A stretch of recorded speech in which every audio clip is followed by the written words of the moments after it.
একটা সময় ছিল আইপিএলের কোনো সিজনে এমন দেখা যায়নি যে মুম্বাই প্রথম ম্যাচ জিতেছে, পরপর 3 ম্যাচ 4 ম্যাচ কন্টিনিউয়াসলি হেরে লাস্টে তারা আইপিএল চ্যাম্পিয়ন হয়েছে।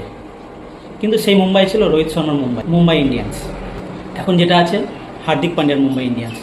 ভাবলেও অবাক লাগে যে মুম্বাই ইন্ডিয়ান্সের মতো দলে রোহিত শর্মাকে বাদ দিলেও 5টি এমন টি20 ওয়ার্ল্ড চ্যাম্পিয়ন প্লেয়ার রয়েছে যারা কিন্তু নিয়মিত ভারতীয় দলে খেলে এবং recently T20 world cup champion হয়েছে।